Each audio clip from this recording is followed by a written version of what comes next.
September. Oh, it's September now we're in. Okay, guys, welcome back to another episode of Her First Time, Hayden Plays Nioh. This level looks very dark straight off the bat, doesn't it? Let's see what's in here. Nothing. Should have guessed that, really. And I have the light up full way. Oh, wow, one of those dark yogis. Oh! Will I feed you the normal excuse that it's been a while since I played? Ah, who cares? When I'm doing that much damage. Look at that. Look at that. And in behind. You can't see me! No one ever does when I come up behind them. I've never done that. I would never do that. I'm a really nice guy. Except when I'm like sucker punching someone. All over Tree Fitty. Don't know why I keep going back to that Tree Fitty reference. I did watch the new episode of South Park last night. That's probably why it's on my mind. Damn, they have not been good in years. Like, I hate the whole... Oh. Ooh. Get out of there. He could explode, yeah. Whew. Didn't deserve to survive that, really. They came back swinging after kind of, what, the past 2 or 3 years of them doing serialized episodes with kind of the ongoing narratives throughout the season. It just hasn't really worked for me. And I just kind of feel like they've lost the comedy. Okay, I'm just going to try and up the lighting here. Sorry for a second. Okay, that's a bit better. We can actually see something now. Yeah, I just feel like they weren't funny. And I think they knew that themselves in a way. Everything is locked here. Like, it kind of felt like they didn't really want to be making the show. Can I get a sneak attack? Boom!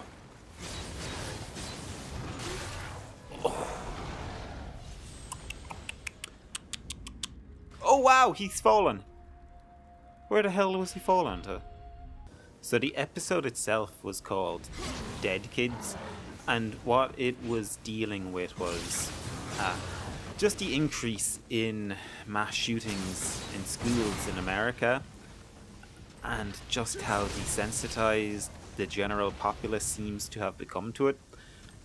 I'm speaking on this as a complete outsider. Obviously, I don't understand the American mentality or the division in politics over there. I know what I think is good and what I think is bad, but as a foreigner on the other side of the world, I don't know how much my opinion really matters. I just think it's absurd. And like, the way that it's kind of depicted in the show is that Sharon, Stan's mother, one of the adult characters in the show. Her husband, Randy, is probably the most famous adult character, is seen to be overreacting because she is constantly getting upset and stressed by the fact that there seems to be a daily shooting in South Park Elementary, and that none of the other parents seem to care or give a damn. It's just like, oh yeah, that's just part of going to school, you just get on with it. And it's kind of, the whole joke is that it's just blamed on, like, oh, she's going through menopause, or she having her period. Menopause is basically just a super period, oh no. And it's just like, it can't... What the hell is this? Oh. The other citizens of South Park can't just see, because they've become so used to that this is just always in the news, it's just something that happens, that it's like, no, it's not right, like, this isn't okay, we shouldn't accept it. And it's a really sad end to the episode, in that they wear her down so much with her just their complete apathy, that she's convinced herself that she's the crazy one for caring and reacting to it, and she's like, oh, maybe it's not the end of the world, a bit of child murder. And it's like, no, that's not okay. People need to stand up and react like how you were reacting, Sharon. Apathy and indifference is not the answer when it comes to issues such as that. Like, I don't fully get... I don't know if I should have any... I probably shouldn't speak on it. Just the gun laws in America make very little sense to me. not very little, no sense really. I mean, should I say this? Probably not, but I'm going to. I get that the main thing that it's in your First Amendment that everyone has the right to bear arms, and that's to make sure that if the government ever gets out of check, people can stand up and fight back. And you kind of look at it, it's like, I mean, is the government in check at the moment? Are people doing anything about it? It's just crazy. Anyway, that's a bit of a heavy topic that I probably shouldn't be voicing my opinion on as a silly little Irish gamer playing Nioh to probably 10 or 20 different viewers. What's a lighter topic?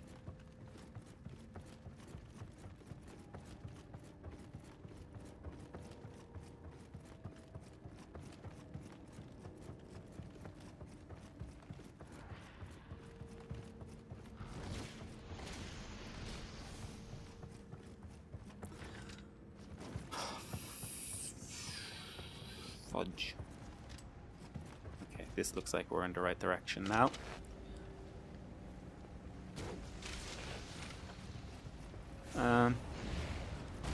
Oh, what the heck? Trapdoor, this is where I was punched down by the Amarita Fiend. Except I landed off down there, didn't I? Great. There's so many caverns in this game. It's really one of the things I dislike about it the most is just how boring and repetitive the settings are getting and the levels. Even the enemies, there's not that much variety in them. Like, I haven't seen anything new in don't know how long. Oh. This is what I get for insulting a game.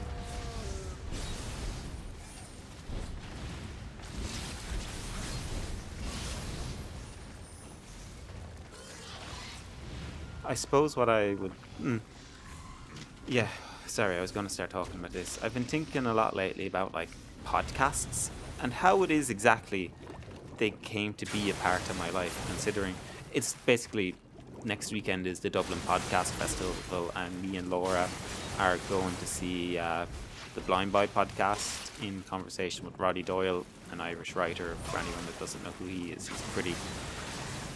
We all would have read a Roddy Doyle book at some stage throughout our schooling, probably most likely in primary school. And they'll just...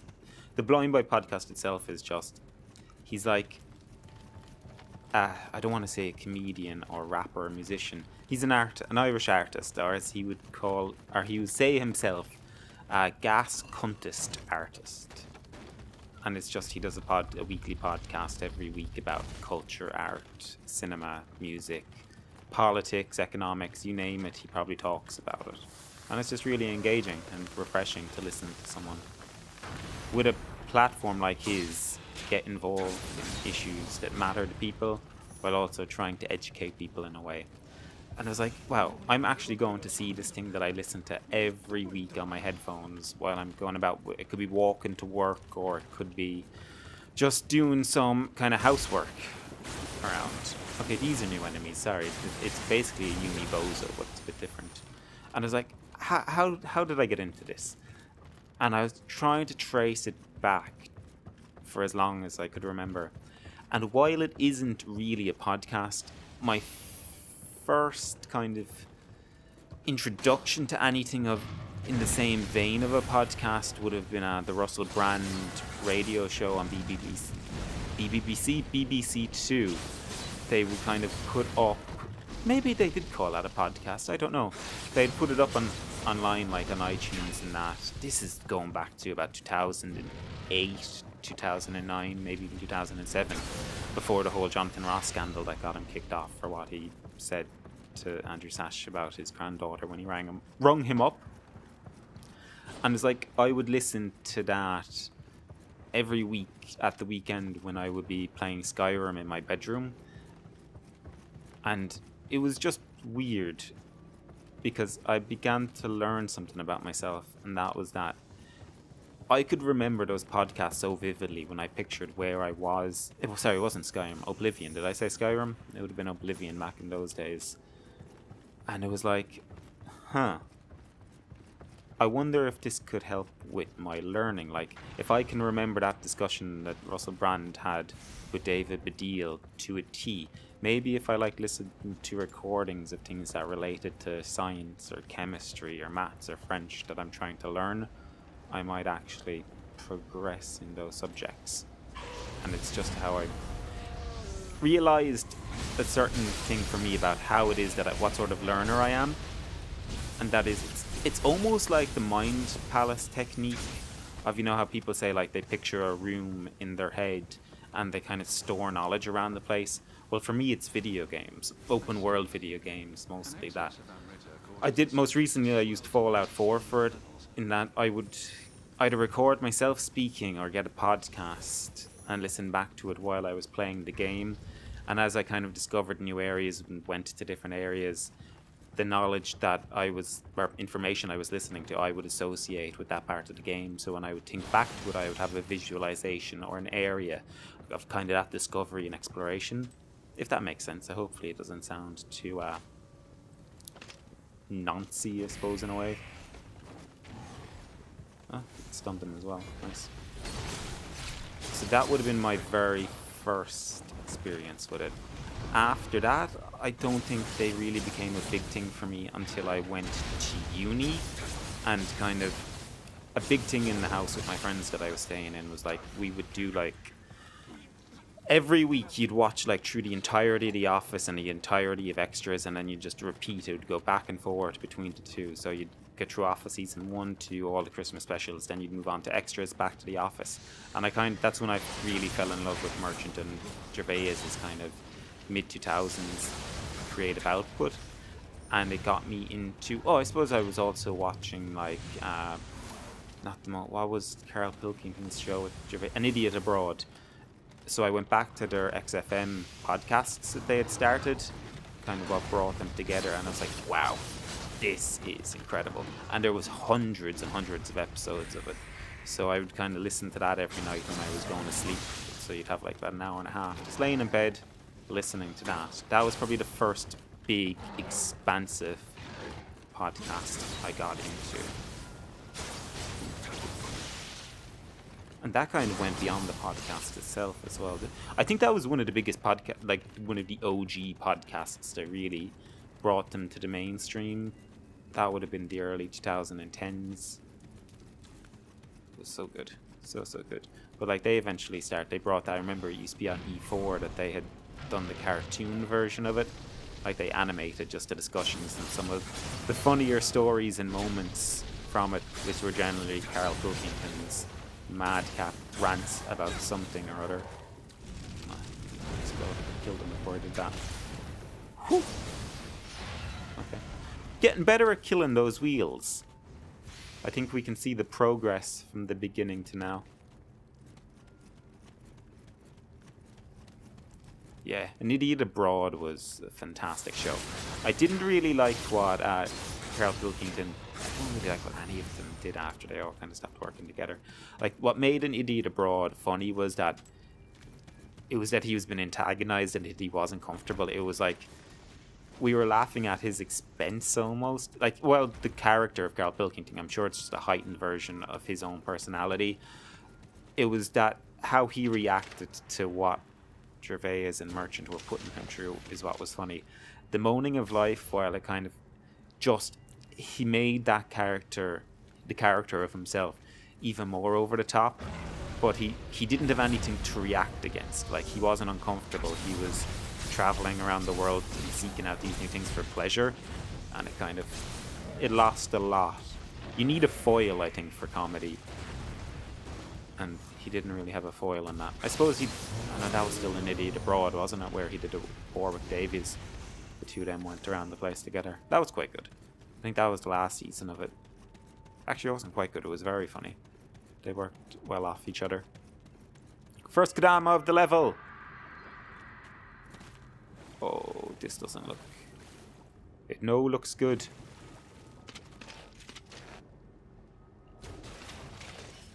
see if I can light them all up. No. Okay, I'm gonna risk this.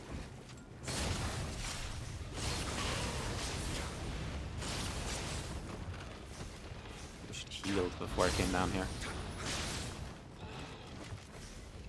Oh, going into a room that I haven't gone into yet. That wasn't smart. Pick up that. What's been dropped here? No, don't! Please don't. That's awful. I don't know what he's talking about, but I presume it's not good because he is dead. Oh, it looked like that was the right direction for a change. Another locked door? Oh, ho ho! The Gala's key. Oh, cool. I picked up the keychain. Keychain? That's the power of the keychain. I don't know why I keep saying that. Well, I don't. I think I've said it once or twice throughout the entire show I've referenced.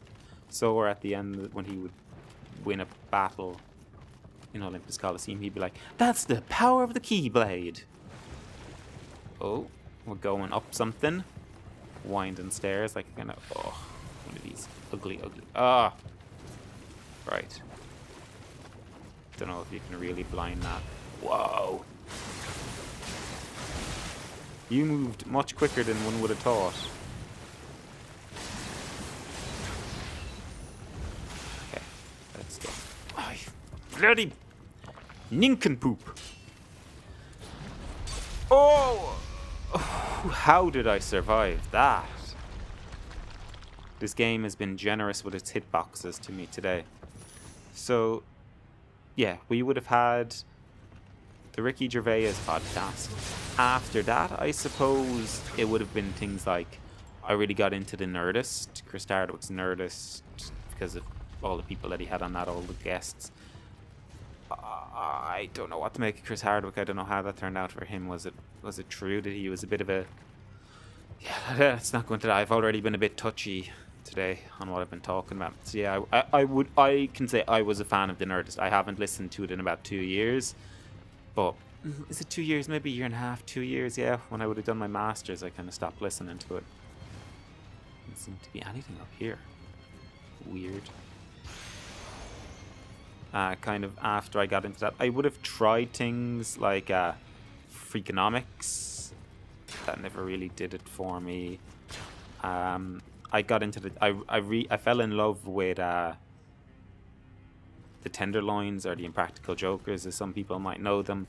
And I listened to their podcast quite a bit, and I think Sal and Q, two of the guys off it, had their own show as well called What Say You. I listened to that quite a bit. It was really good. Oh. Something's gonna burst out of here though. No? Sorry. I'll cut that cough out. That's horrible. Picking it all up, but not picking my nose. I cannot tell where I've been and where I've not been. Shortcut to something?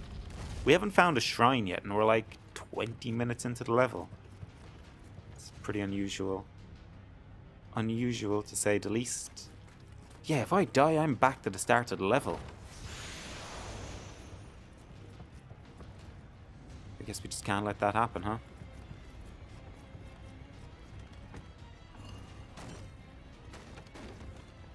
Right.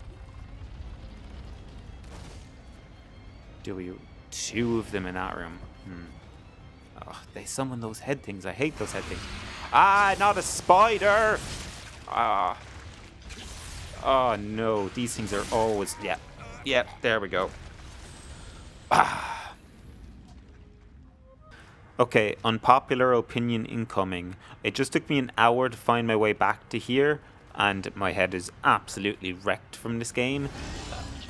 And, okay, I'm just going to say it. I don't really like this game. But I don't think it's particularly... It's a good game. It's not a great game. And I'm kind of annoyed to be playing a game that is only okay to good in aspects when there are so many great games out there that I could be playing at the moment. It's just... People are really oversold this. It is nothing on a Soulsborne. Yep, that's my little rant done for now. Let's see what we have in here. Let's just go. I can't even remember what part we were up to in the podcast talk.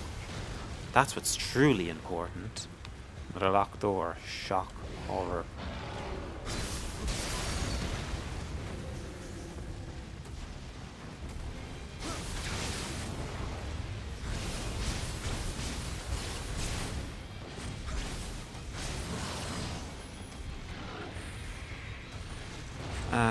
What was the last thing we were talking about? The Nerdist and the Tenderloins. It's literally an hour ago for me. I know it's only a couple of seconds for you guys. Oh look, we finally got to that shrine. Yippee. I suppose the podcast that dominates my life, not dominates my life, that became the first one that I got really into. I'm not involved in the community. That's not really my thing. I don't engage that much. I would like to. There seems to be really nice people in it. It's the kind of funny. So I visited IGN every day since I've been like 11 years old, and I never really bought into the whole personality things. Like, I remember who Jessica Chobot is and who Naomi Kyle is, and I think it was one E3. No, it definitely wasn't a Gamescom. I have a different memory of Gamescom. It was E3, and it was like Naomi was hosting something, and it was just kind of man kind of walked through the background when she was trying to do her job, and he just looked absolutely nuts, like borderline psychotic. And I was like, who is he? He looks like he might have a few skeletons in his basement. It would transpire that man was Greg Miller. I wouldn't find that out for years, but I never watched Beyond or anything like that, which I know is how most people got into the whole crew. I think I just stumbled on them by pure accident. I think it was their show it was sooner than Kevin Smith, because they were like, Alfredo was stumbling around in the kitchen and stuff like that. But the Kevin Smith one is the earliest podcast I have a vivid recollection of listening to. I highly doubt, like, I'm not that, like, I like Kevin Smith's movies, but I wouldn't be a big enough fan to get into a podcast just because he was a guest. I honestly, I don't know how I discovered Kind of Funny, but like, it started off as the Game Over Greggy show. Like, I would watch. It was the summer after I finished college I started listening to them. It was like the Game Over Greggy show once a week. It was like one of my podcasts. It was like Joe Rogan was almost daily. I listened to that quite a bit. We'll talk about him in a few minutes and what I think about that. But it was the Game Over Greggy that I looked forward to. That was back in the days when it was still broken down into sections, so you'd get like 20 to 25 minutes, I think, like Monday to Thursday, and then you'd have something else, some other sort of content from them on the Friday. Why is that so weird? Okay, we're opening this. Huzzah! Now where do we go? And I thought they were so funny, and I thought they were really engaging, and I liked the whole crew. Eventually I'd get into their other stuff, but I never, like, it's strange, I'm a gamer, but I came to them for the kind of, the Game Over Greggy stuff in particular, which eventually, once this is flash forward 2 years of having listened to them kind of almost religiously like this, every day after college, after work, maybe on the bus to work, I'd listen to it. And I think I was in London for an interview for with the job that I got, and I was like in my hotel, and the whole news that Colin had left Kind of Funny had broke, and I was like, wow, this is crazy. I think Andy had just started, and I was like, wow, this is the fresh blood they needed, because I was myself kind of getting a bit like, oh, am I tired of the same rigmarole? Do I need to look for something else? And it just invigorated. I think it was sad, obviously, like, people really like him. I think he's pretty knowledgeable in some ways, but what Kind of Funny became after he left is just leaps and bounds better, particularly with Nick taking over the morning show. Like, when I was in London away from Laura for the year, like, that became my nightly podcast. I listened to Nick Scarpino whispering sweet, sweet nothings into my ear every night so I could go to bed or go to sleep. Or maybe it just bored me to sleep. Definitely not that. But even older stuff like party mode and that now is pretty great. We finally found the boss. Oh. Oh, thank God. It seemed like it would never end. The never-ending level. Oh, this is the dude they're trying to bring back. He's got some fierce eyebrows. You again. I was so close. Hi, Kelly.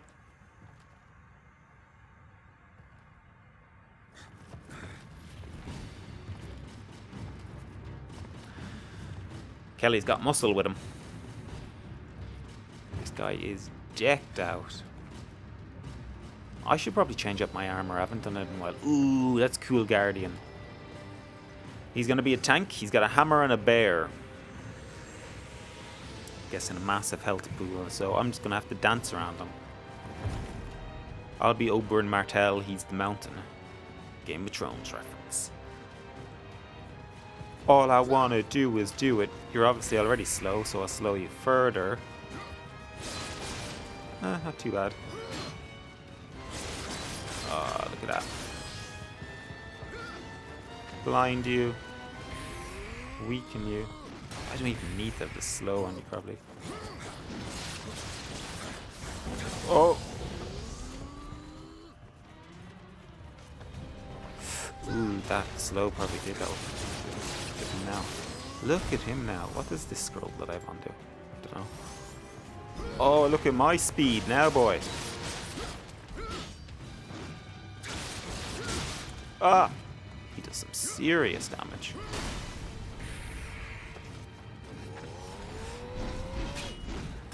Ninjutsu and magic takes on. Oh no. Haha.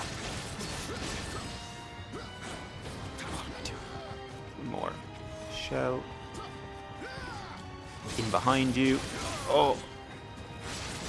Don't get greedy. Get out. Heal. What's he called? The Dark Samurai. That's a pretty badass name. The Dark Samurai. I'm sure he's important.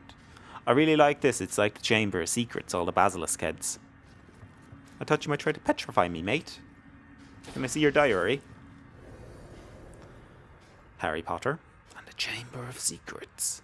Do do do do do do do.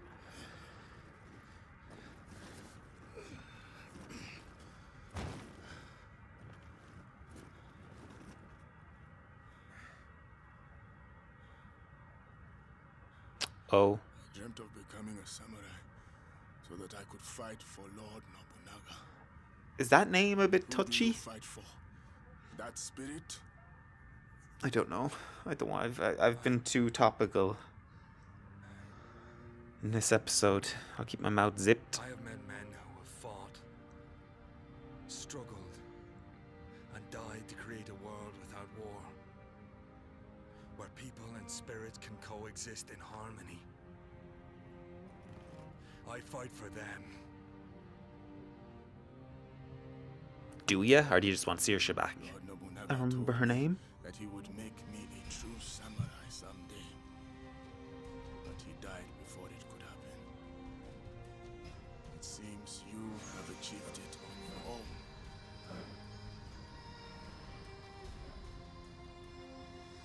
I'll cuddle your bear, the big teddy bear. Was brought to this country in bondage, treated like property. But then, my lord Nobunaga granted me the title of samurai. I wonder if this guy is based on a true story or a true person, a real person. I'm guessing he is. Everyone else is. That's quite interesting. I wonder why that happened. Like the snake man said, I believe only my lord could rule a world as crazy as this That's one. kind of gross, wasn't it? Tongue into his ear. His snake into his ear. But does he really want Family Guy joke on that one.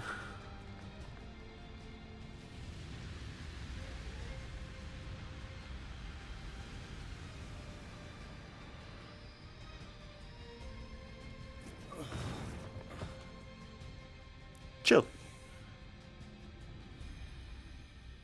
He was an exceptional man. All the characters look better designed than William. Again, look at the skin on him. Like, you can see everything. Every pore.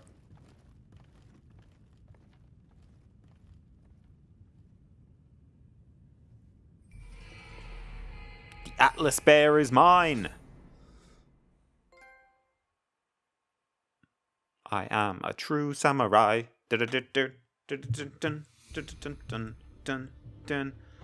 I'm not. Okay, guys, and with that ends episode 17 of Her First Time Hayden Plays Nioh. Thanks for sticking around. It was a very frustrating episode. Sorry if I was a little bit negative. It was just really annoying me trying to find my way through the level. Please like, subscribe, and share, and I will see you next week. I think we're coming close to the end, so let's brace ourselves for this. Okay, bye.